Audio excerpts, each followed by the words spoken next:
Welcome to Built to Go, a van life podcast. I'm your host, Jeff Wagg, coming to you from the College of Curiosity.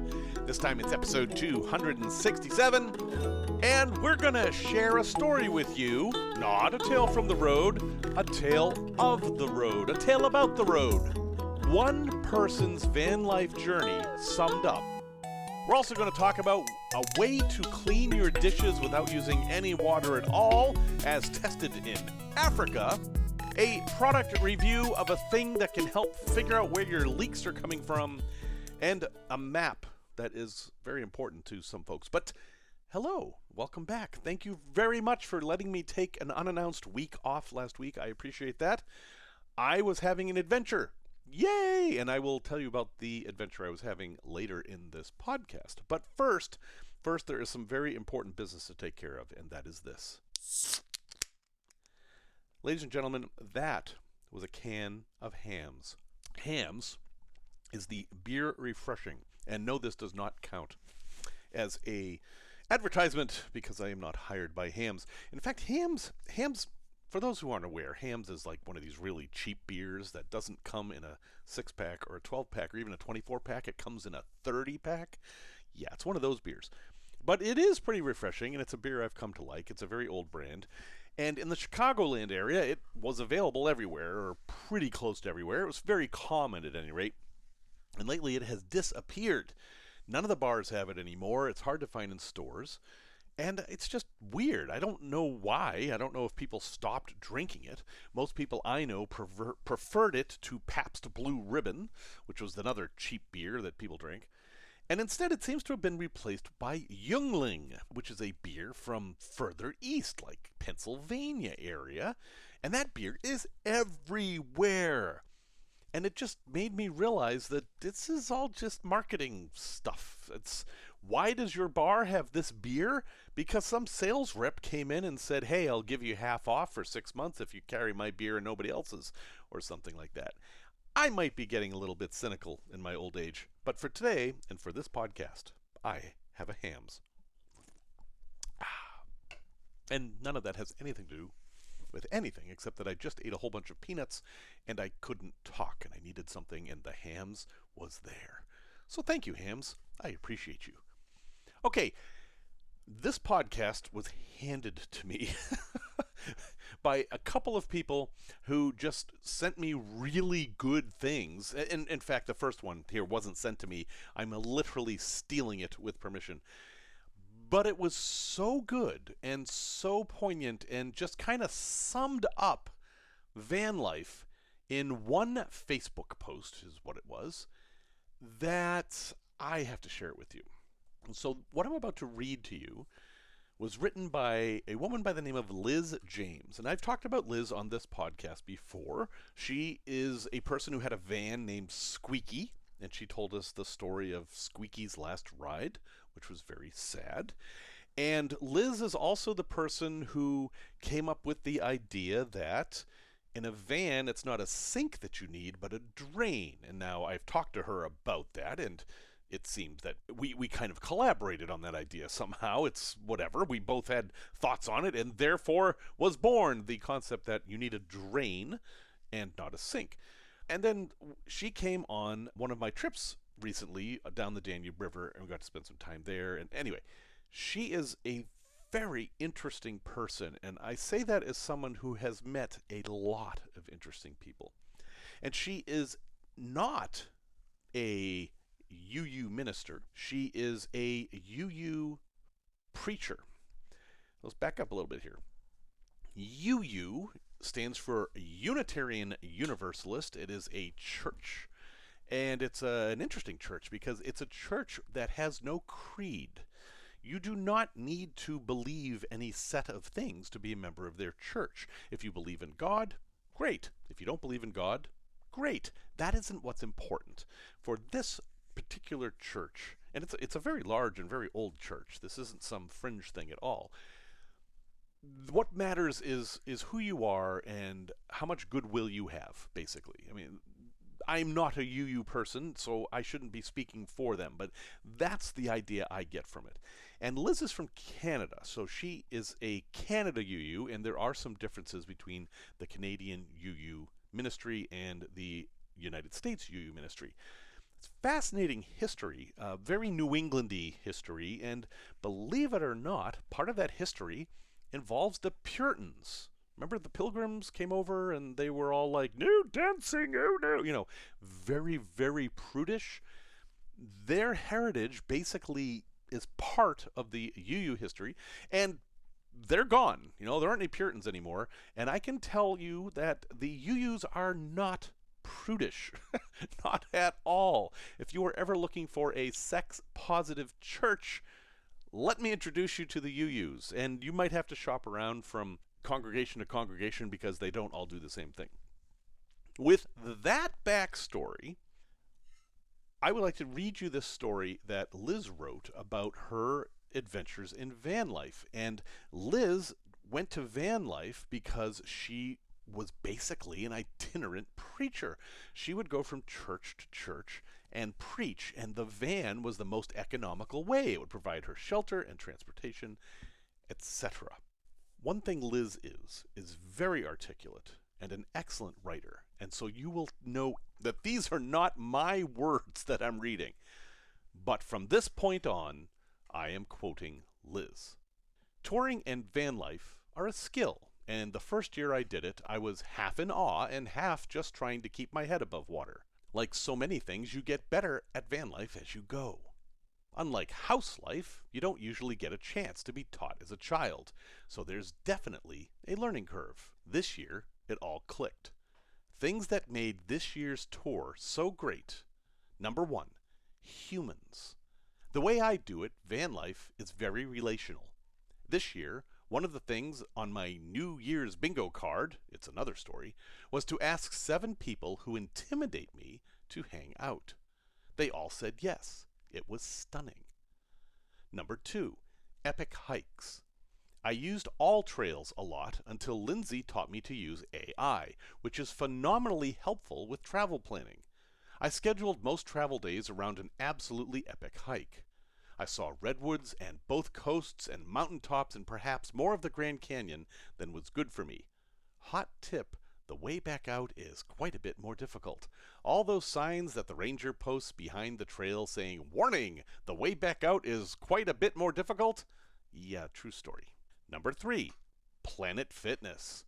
It was my nightly pilgrimage for showering and doing dishes and desk work on the Wi-Fi. Due to social pressures to fit in, I even lifted weights, and now I'm wildly strong. Note, it is interesting to me that social pressure inspired me to exercise, but did not inhibit me from doing my dishes in the shower stall at the gym. Number 4, cook like you are in a van. The first year I tried to replicate home meals. Now I cook a more limited repertoire of road food. Breakfast was almost always oatmeal like you'd eat when hiking, fruit and eggs I'd batch boiled. Lunch was cut fruits and salad veggies, and a protein shake, because of all the social pressure from going to the gym so much. Supper was usually a really lovely meal, either out with friends or something I cooked in the 12-volt oven as I drove. What can you make in a 12-volt oven? Scones and fresh bread and corn and rice and beans and most meats, and you can reheat pretty much anything, so I did a lot of cooking and prep in houses. Number 5, a van is not where you live, it's where you sleep. The only needs I met inside the van were sleep, storage, driving, and some rudimentary food prep. The rest of the time I was out in the world with congregations, hiking, seeing sights, hanging out with friends, working in the library, or at a Planet Fitness. If you were going to do your living inside, I recommend a house. If you want to live in the world, I recommend a van. All of this has resulted in a transition that is hard to describe. It used to be that my schedule was so full. It was packed with tidying and chores and activities and a constant sense of guilt and shoulds. On the road, there is usually only one thing I can be doing: the hike in front of me, the conversation I'm having, or the meal I'm eating. The next turn in the road. Every part of my life encourages me to sink into the moment, and also to lift weights. It used to be that my sense of self was so large, it contained the house we lived in as a family, a mountain of stuff and accompanying chores, and even the city I called home. After 2 years of much time on the road, I have now come back home to find that it is just one more part of the world I live in. Who I am, that is so much smaller and bigger than a single place. It is the body I've been focused on moving and caring for, the relationships I've had more time to sink into, and the tiny phone filled with conversations, photos, and writing that comes with me everywhere I go. It feels simple and free, and in its own way, it feels like home. That is a van life story. That is what van life's about. Oh, it's me again, by the way. Yeah, once I said that, it was me. Liz is gone now. Liz is actually going to be in Boston as this is published, so I know where she is. But yes, that to me, that is just exactly how to do it, folks. The van is a tool. It lets you live your life. There are many other ways you can live your life. There are many other tools, but a van is one that lets you live your life in a certain way. And boy, the whole part that she talked about where I can only do this one thing. Freedom is a tyranny, and reducing your freedom by your choice, not by coercion or someone else's rules, actually gives you more freedom. Artists limit themselves to one medium usually. A writer writes. They don't paint. That's a limit they've put on themselves. To express an idea, a writer is going to use words. A painter is going to use paints. And only very rarely will they cross. Those limits can be enabling and empowering. And van life gives you some limits that can do the same thing. I am perhaps getting a wee bit too philosophical here, but I did want to share that bit with you, and I'm sure that will resonate with some of you. And others, you're probably like, what does this have to do with vans? And there's no right or wrong response. However, I would like to say one last thing. If you are on Facebook, there's a Facebook group called the UU Hysterical Society that is this massive group that basically shares funny memes. I mean, that's basically what they do. But it's a group that's managed in a different way, and they create some of their own humor, and it is one of the bright spots on the internet today. And Liz founded that. And you can check that out on Facebook. Just search UU Hysterical Society, and what you will find is you've been exposed to them all along because you've been seeing their stuff being shared widely. And that's where it came from. So thank you, Liz, for letting me share that with folks. I think that was a beautiful encapsulation of what van life can be. And I hope that's inspiring and also a bit of a mirror for other folks who didn't realize all the things you realized, but are actually experiencing those things for themselves. A special thanks to everyone who has bought me a gallon at buymeacoffee.com/built-to-go. You are the reason there are no ads on this podcast. Thank you all very much, especially to the folks who donate every month. If you would like to help contribute to the distinct lack of advertising on this podcast, please visit buymeacoffee.com/built-to-go. That's 2 T's, not 3, not 1. And you too may be one of those special people who have said no ads. And we will all appreciate you for that. Thank you. Tech Talk. So this next bit is also from a listener, and I think it's fascinating. And this person goes to Africa for their version of Burning Man, and I'm going to keep them anonymous, but their name is John. That's fairly anonymous. But at Burning Man, if you've not been, and I haven't been, water is a very, very scarce resource. You have to bring in all your own water, and you have to bring out all your own water too, typically. You can't just dump gray water on the ground. So water is a big deal, water in and water out. And if you can get away with using less water, that is a good thing. I just talked about this a couple of podcasts ago, and John had this response. Was just listening to your most recent podcast episode and was very interested in your discussion of water as a resource. I've discovered a way to do dishes without using any water whatsoever. I have been to Africa Burn 5 times in the last several years. Like Burning Man, the event is held in a remote area and there is no water available on site, so a full week's worth of drinking and washing water must be hauled in, and conserving it is essential. Furthermore, one of the 10 principles of Burning Man is to leave no trace. This makes the disposal of dirty wash water very challenging, since it would be unacceptable to simply pour it out on the ground, leaving food particles and other contaminants behind. The way I have avoided this is to first wipe pots, pans, dishes, and utensils with paper towels to remove any food clinging to them. That's a very good tip there. Note that this is critical to do this right away before the food hardens. Step 2 is to then clean and sanitize the dishes using alcohol wipes. It is important to use wipes that contain ethanol, which is non-toxic, and nothing else such as soap or added perfumes. I use these MagiCare sanitizer wipes, and I will have the link he shared in the show notes. You simply throw the paper towels and alcohol wipes away. Dishes clean and sanitized with no water used. As an aside, I use 120 proof grain alcohol in my travel spray bottles for similar reasons. It is strong enough to kill bacteria, but non-toxic, so it can be sprayed on food, like fruit, if a source of clean water wash is not immediately available. Plus, I have found that it smells better than other alcohols. I came up with this hack during the pandemic, when isopropyl alcohol was sold out everywhere, but grain alcohol was readily available in most liquor stores. Well, thank you, John. I think that's fascinating, and I have a couple things to say about this. First, your tip on wiping out the dishes right away. Oh, that is so important, and I absolutely should have mentioned that earlier, especially if you're using the frying pan.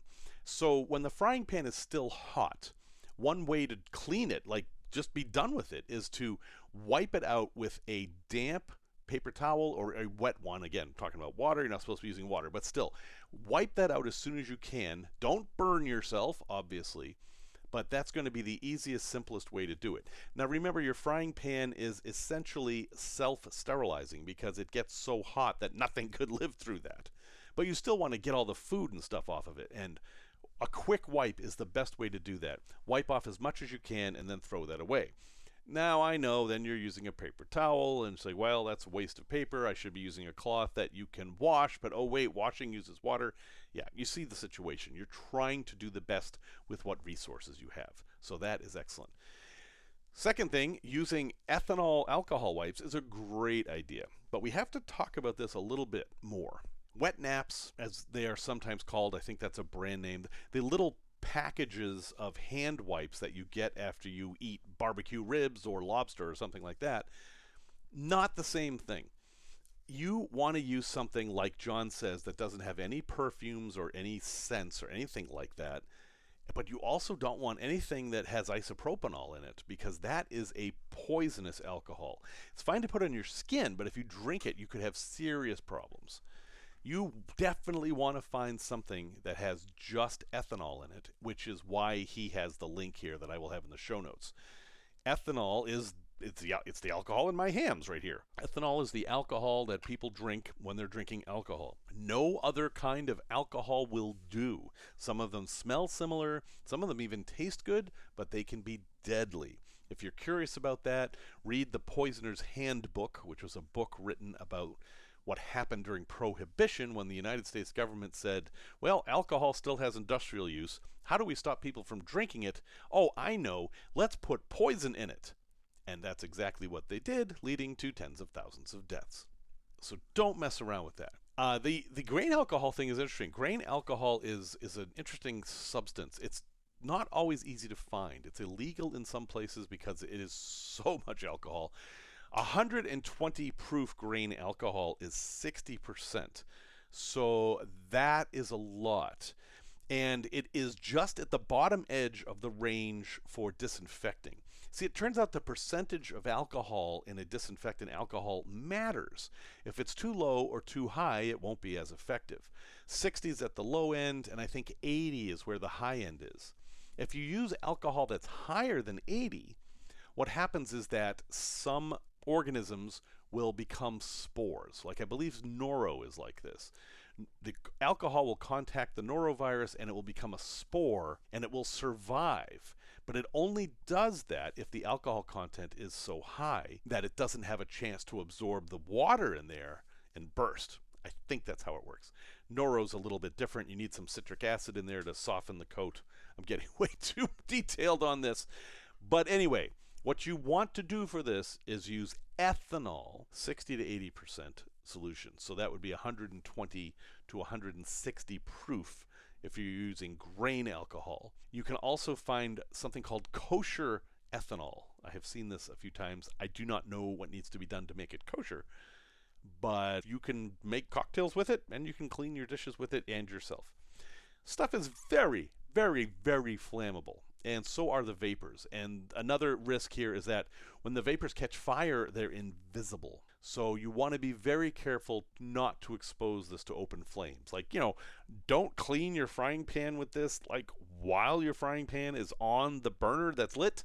That would be bad. Don't do that. But these are great tips, and he absolutely cleans his dishes. They're perfectly clean, safe to use, and didn't use any water. And if you're in a circumstance where water is that precious, this is something to consider. I'll have his link in the show notes for the MagiCare sanitizer wipes. And, it's just food for thought. Measure your own situation. If water's plentiful, you don't have to go through all this. If water isn't plentiful, this is another way you can get by. And thank you, John. Excellent, excellent comments. Product review. So I have told you the story of my truck camper, which I have made progress on. I have a plan. Not just the thought of a plan. I have an actual plan. And I've actually done some work on it. I've removed all the rot from one side, and I've put a plank in kind of as the strong part that everything else can be built off of. And it's going to be fine. It's going to be fine. I just haven't had time to finish it up. The weather has not been cooperating, sadly, and I've been traveling, but whatever, it doesn't matter. You'll hear more about that later. But when you have rot, when you have water damage in your rig, it's very, very, very important to figure out where that water's coming from. And in the case of my rig, and in many rigs, it's not like it's just dripping down the walls. The water's in the walls, and you can't necessarily see it. In my rig, the walls look fine. You'd never guess there was something going on behind them, except at the very bottom. You can see it's kind of like it's almost like a luan, a very thin wood that's covered with a paper. Down at the very bottom where the seats are, the paper is a little bit loose and wrinkly, so you can tell something happened. But how do you tell where the water's coming in if you can't see it? Well, you use one of these things. This is a moisture meter.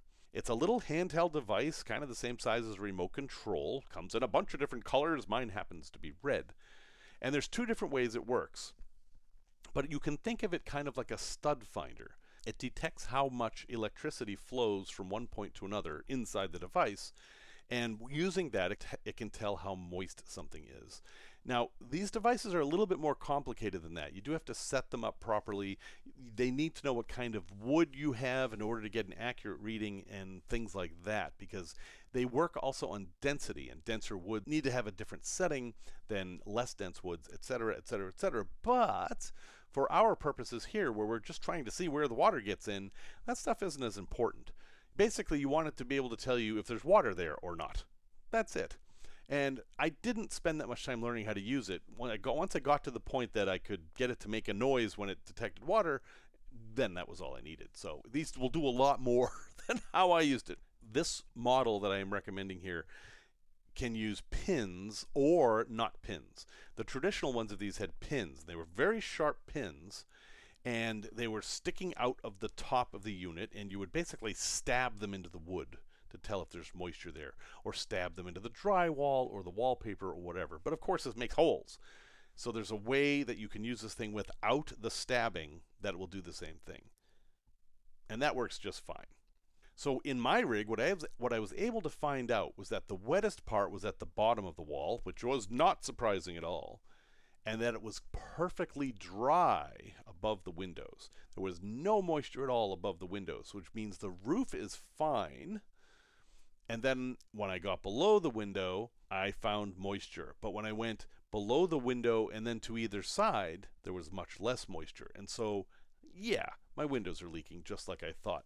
But now I know that's what it is, and I didn't have to tear down walls or unscrew the windows or open up the ceiling or anything like that. And I'll tell you what, for 20 bucks, which is all this thing cost, it was worth it. So if you are doing something where you have a water problem, or if you're just curious about how wet things are getting in your van because of normal humidity, etc., this moisture meter might actually be something that you want. Now, they make 900 bazillion of these things.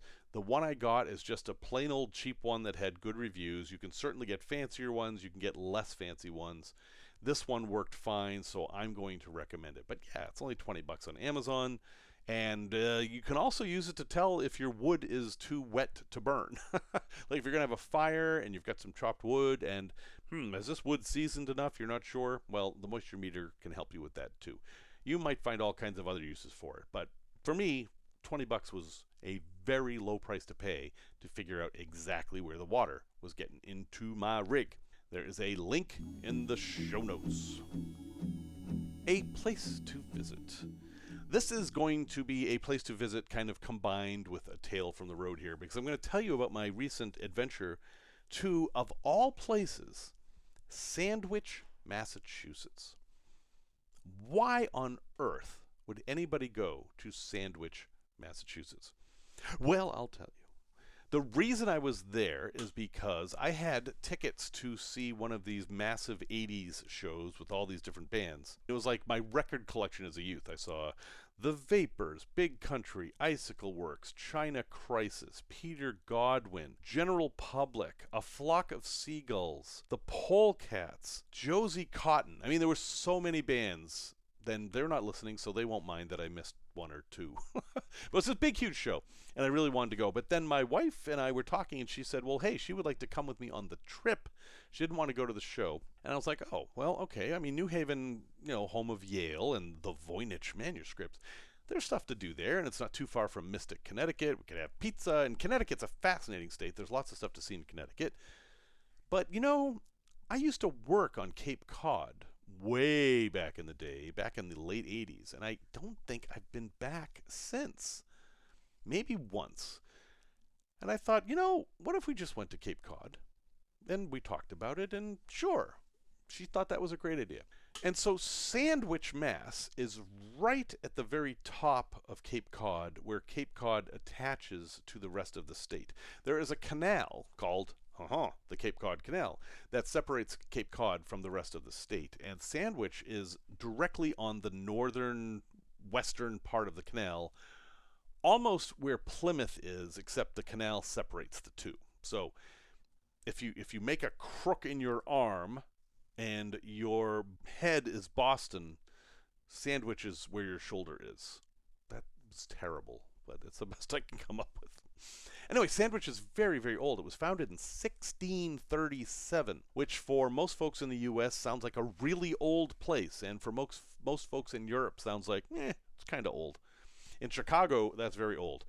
I grew up in Salem, Mass., which was founded in 1626, so 1637. Well, you had 11 years to get there. Anyway, whatever images you have of Cape Cod, they are probably not accurate when it comes to Sandwich. Sandwich is a very old colonial New England town that really hasn't changed all that much in a long time. There are some buildings from the 17th century there. There are a few buildings from the 18th century, a whole lot of buildings from the 19th century, and then not so many from the 20th century. There are some, but not all that many, and probably none from the 21st century. One of those buildings from the 20th century, although it was from 1901, was a church. And that church had been deconsecrated. It was a Catholic church that the Catholics decided they didn't want anymore for whatever reason. And a gentleman bought it and turned it into a hotel. And how do you turn a church into a hotel? Well, he just kind of carved it up. And the room we stayed in is called the Tuesday room, because there are 6 rooms. It's kind of funny. There's 6 rooms in the church. Monday, Tuesday, Wednesday, Thursday, Friday, Saturday. and then there's a door that says Sunday on it. But if you open that door, you're actually outside. It's like to leave the church. Like, I don't know. Anyway, I found it funny. But we stayed in the Tuesday room, and the Tuesday room is fantastic because the Tuesday room is up in the air, and the entire room is the round stained glass rosette that was the centerpiece of the church. I'll have a picture in the show notes, but we basically were sleeping right in the window of this massive, probably 12-foot in diameter stained glass window. It was really, really cool. And then in the where the pews would be in a church, that was a restaurant, a bistro, kind of expensive but pretty good. And then there was another like an alcove area that had kind of a sitting area with coffee. It was a really, really nice place to stay. It's called the Belfry Inn, Belfryinn, in Sandwich, Mass. Beautiful, wonderful place to stay. Next door was one of these pink lady kind of Victorians with all the gingerbread on it. That used to be the rectory, and that also had rooms in it, but it was also where we had breakfast, which was included. And in the lunchtime and dinner time, it was a burger bar, which had some pretty good food too. And in fact, this whole street was things like this. It was repurposed buildings made for your pleasure. There was a storefront that was another restaurant that had excellent oysters. There's an old carriage house that had storefronts in it. And the whole town is what I remember tourism to be like. You'd go and you'd stay in the town, and the tourism wasn't the town. The town was the town, and you were visiting for a while to see the town. And the town didn't cater to you. The town wasn't like, oh, tourists are everything. No, the town was the town. You were invited to stay for a while and experience the town. And you got to do that in Sandwich. It had these cute little stores. Like there was a store called the Weather Store. And while they didn't sell weather, so far as I'm aware, they did sell really nice weather equipment, like anemometers and wind vanes and thermometers and a few nautical things. Just really cool boutique-y store that wasn't just a cookie cutter of every other store. There were some interesting clothing stores. There's a glass museum for the glass factory that used to be in Sandwich. It turns out long, long ago, an entrepreneur in Boston built a glass factory in Sandwich, hoping that the sand there would be useful for glass. The place is named Sandwich after Sandwich, England. It is not named for the sand there, but there is sand there, so, it kind of fits. But that sand is not good for glass blowing, so it was never used. In fact, currently they use glass from the Czech Republic. But they did put the factory there also in anticipation of the canal being built, which it wasn't during the factory's lifetime. It did come later. However, even though the factory is long gone, Sandwich has been known as a glass blower's haven for years, and there's all these little glass blowing shops. And again, this amazing museum. Now, I've been to a lot of museums. I kind of look at museums differently than a lot of people now. I don't actually go to see what the exhibits are about. I go to see how the exhibits are done. I really enjoy seeing how someone said, let us display this object in our museum, and how they designed the exhibit around that. And I have never seen more creative stuff than at this glass museum. I mean, it's glass. What are you going to do with it? You're going to put it in a glass case and very carefully light it, or you're not going to put it in a case at all. Nope. They did far more interesting things than that here, and I'm not going to spoil it. But if you ever do go to Sandwich, Mass, make sure you go to the Glass Museum, watch them blow some glass, look at all the examples of the glass, but take a moment to look at how these exhibits are created and all the work that went into showing you just the right way to explain what this glass is and how it works. And some of them are interactive. There's this one big exhibit that's a glassblower studio from the turn of the last century, and it's haunted. And I say that because there's apparently a ghost in there, and as you go and walk through here, things move as though there's a person in there. There's even one point at which someone sneezes and a tissue kind of ripples on the counter. Just, why is that in a glass museum? I don't know, but it really added to the experience. So I can't say enough good things about that. But again, this is a town. It's not for tourists. We went to the Packy. What's a Packy? If you're from Massachusetts, you know what that is. But for the rest of the world, a Packy is a package store. It's a liquor store. In Massachusetts, at least until fairly recently, you couldn't buy beer, wine, or any liquor anywhere except in a licensed store. Now, these were not state stores, these were specially licensed stores. And that's what they sold. And they were called package stores because at one time it was illegal to carry a bottle of alcohol that wasn't wrapped up like a package. So it was called a package store because you would buy your beer or wine or whatever, they would wrap it in craft paper and you would walk out with it. And of course, people from Massachusetts always wanting to abbreviate everything if they became Packies. But we went to the Packy in town, and there was not a touristy thing about this Packy. This was just a regular old liquor store serving the community, and it was nice. That's what I wanted to see. I didn't want to have tourism thrown at me all the time. And there's so few places left that are like this. Everyone is all about optimizing those tourist dollars. What do tourists want? I mean, there's so many examples of this, but one of them is Coco Cay. Perfect Day at Coco Cay. You may have heard of this. It's Royal Caribbean's private island.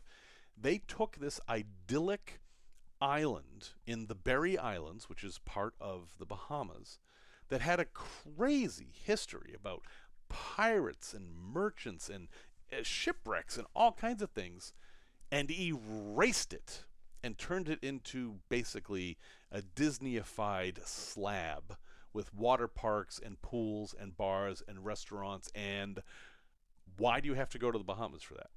You could go anywhere for that. And that's kind of my point. Sandwich has none of that.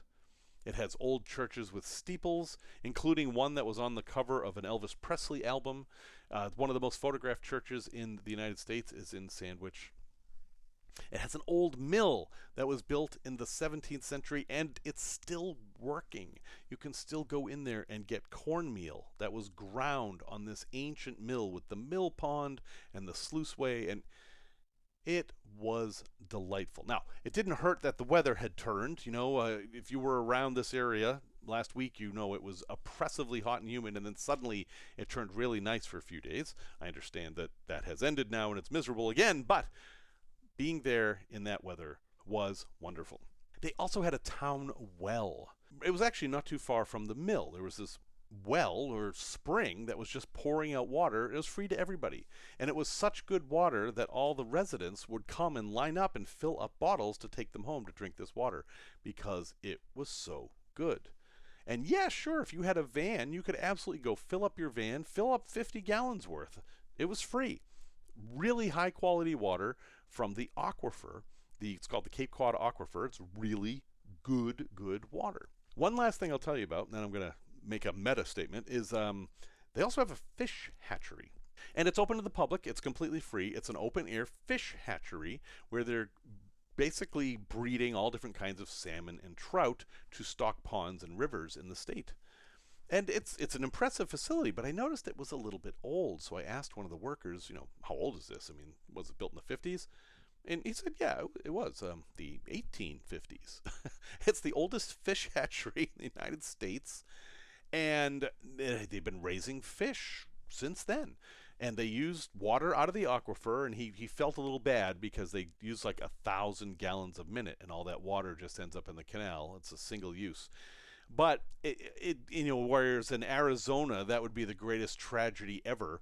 In Massachusetts, there's so much water that isn't as big of a deal. Plus, eventually that water is going to end up back in the aquifer because that's how the water cycle works. Their biggest problem at the fish hatchery? Otters.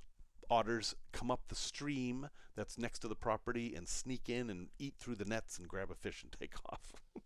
Well, I mean, it was just nice and fun, and it was exactly what I needed after spending so much time in all the glitz and glamour and all that. It was nice and simple. And so the big question is, why does Sandwich, Mass., which is on Cape Cod, a very touristy place, why does it get preserved where other places get completely overrun with flavor of the day tourism? And the answer is very simple. Money. Money. There's lots and lots of money in this town. The people who live there are very, very wealthy. You cannot get a home in Sandwich for less than $1 million, and that would be a very, very modest home, what they would call a half cape, basically one bedroom, one bath. These homes have been in the same families for generations. There's lots of money backing them up, and they have a lot of power to keep things exactly the way they are. That weather store, it's not paying the bills. It might be. I would seriously doubt it. In fact, the hours at the weather store were by chance or by appointment. I mean, it might be open. Go ahead and go down. And if he's there, yeah, come on in. But it might not be. That isn't that isn't how you run a business to make money.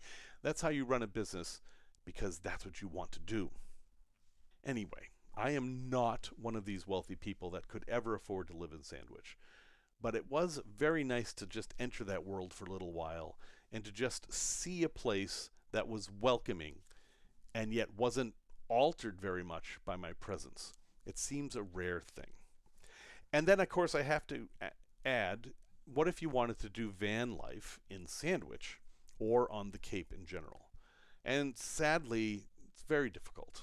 Very difficult. Parking is expensive everywhere if you can find it at all. All the beaches that are anywhere near the mainland of Massachusetts fill up by 10 o'clock in the morning. There's no parking at any of them, even if, and it costs money even if you could find parking. And then if you go far enough out to like Cape Cod National Seashore, you will probably find parking. But at that point, you could have a 4-hour traffic jam back to the, it just gets complicated and messy, and I don't know, it's not the same thing. Sadly, I don't think Cape Cod is great for van life. If you are going to do van life on Cape Cod, it's probably worth it to invest in a campground, and then you'll have a great time. Have a place to park, have a place to go at night, and then explore to your heart's content. If you get a place that's in the middle, like right by the elbow, you can get there from just about anywhere else on the Cape in an hour. So you can see whatever you want. You can go to the Whydah Pirate Museum, you can go to the Gorey House, you can go to Provincetown, the seashore. There's so many things to see, and you won't have any worries about where you're going to park. So I had a great time. It was very nice to be there with my wife. We got to do all kinds of little romantic things and just see things, and it was super, super nice. But I have to acknowledge the fact that the only reason we could even do this is because a lot of people with a lot of money let us. Resource recommendation. So, ICE. Yeah, not that ICE. The U.S. Immigration and Customs Enforcement, ICE. You may have heard that they just received more funding than the U.S. Marines. What does an organization that is law enforcement do with a lot more money?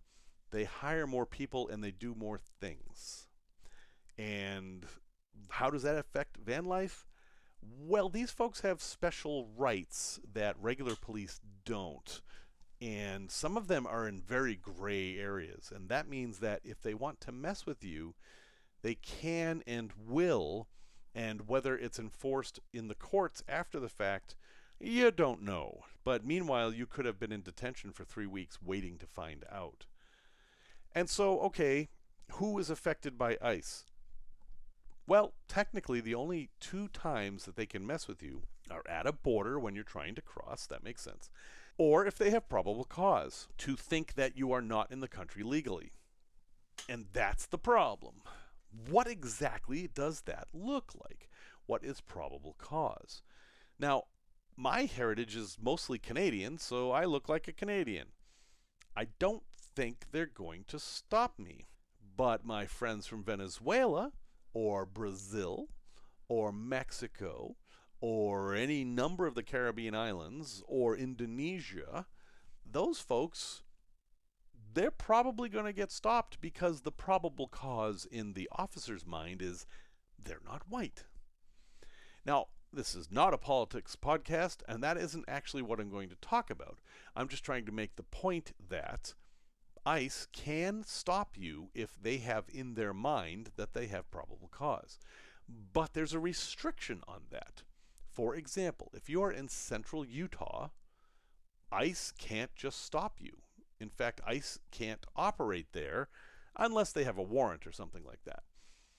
But without a warrant, they are restricted to 100 miles from the border. And that sounds pretty reasonable, doesn't it? I mean, it's 100 miles from the border.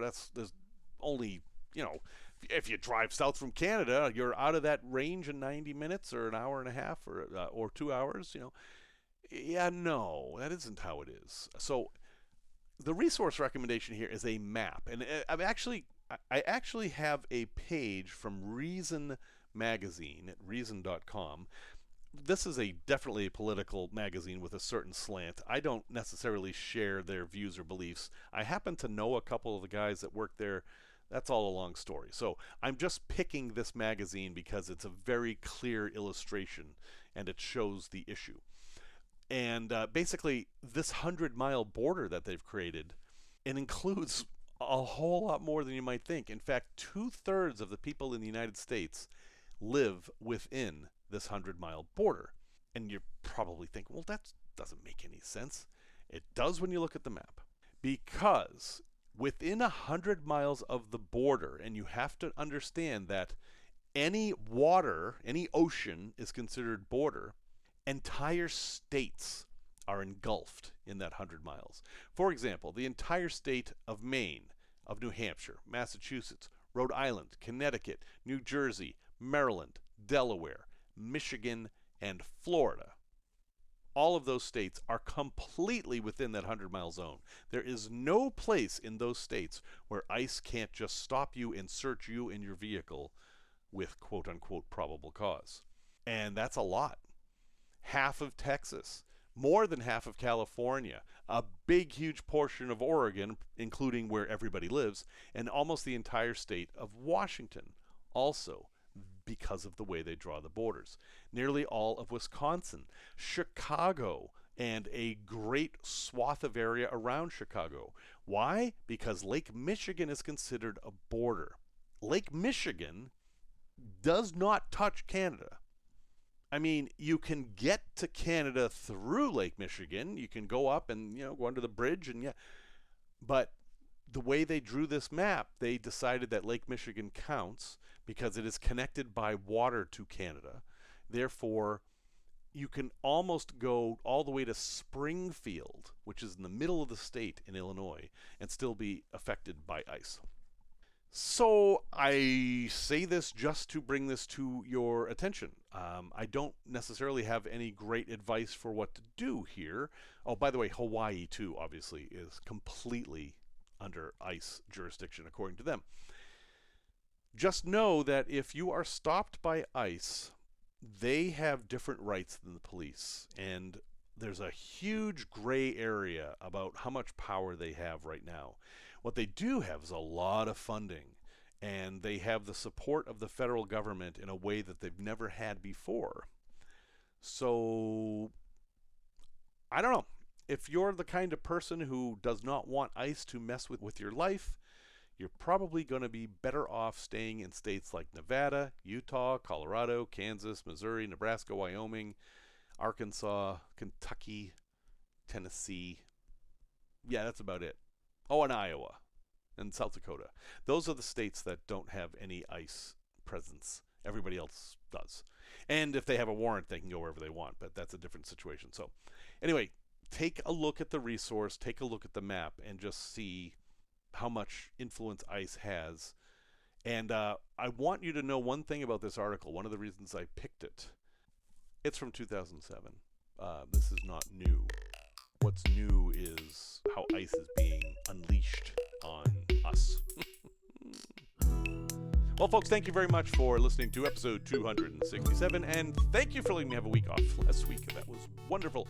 Music, as always, is by Simon Wagg, and if you need to get a hold of me for any reason, I am Jeff at builttogo.com. That's 2 T's, not 3, not 1.